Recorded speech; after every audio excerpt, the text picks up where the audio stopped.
Hi guys, তোমরা সব কেমন আছো? আশা করি ভালো আছো। আমিও ভালো আছি। আজ আমি আবার একটা নতুন ভিডিও নিয়ে এসেছি। ভিডিওটি হলো নবদ্বীপ গঙ্গার ঘাটের ফেরিঘাট, সেই নিয়ে ভিডিও, খুব সুন্দর ভিডিও। তো আমরা মায়াপুর দিকে যাচ্ছিলাম, তার লঞ্চের উপর চড়ে ভিডিওটি করলাম। ভিডিওটি খুব সুন্দর ভিডিও, তোমরা ভিডিওটি দেখো, খুব ভালো লাগবে তোমাদের।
তবে গঙ্গার ঘাটের দৃশ্য, নবদ্বীপ ফেরিঘাটের বিকেলবেলার দৃশ্য।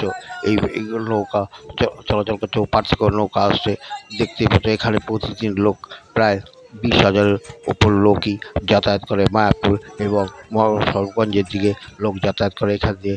এছাড়া তো ব্রিজ তো আছে, ব্রিজ হলো এখান থেকে যাতায়াত করা খুব সুবিধা। এখান থেকে সরগঞ্জে গিয়ে কৃষ্ণনগরে বাস ধরা যায়, কৃষ্ণনগর বাস ধরে সেখানে যার যা কর্মকর্তা যায় এদিকে। এছাড়া এদিকে মায়াপুরে হুলোরঘাটও যায়। মায়াপুরে এখানে ডেলিতে যাত্রী আসা যাওয়া করেই থাকে। তো এখানে মায়াপুরে ফেরিঘাট। তবে একটা কথা, এখানে ফেরিঘাট লঞ্চ বন্ধ হয়ে যায় বিকাল সন্ধ্যা 8টার সময়।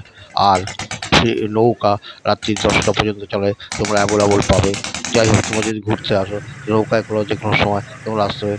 এছাড়া গঙ্গার ঘাটের দৃশ্যটি তোমার দেখালাম, কত সুন্দর মে মাসে মেঘলা আকাশ, বিকেলবেলা পরিবেশ।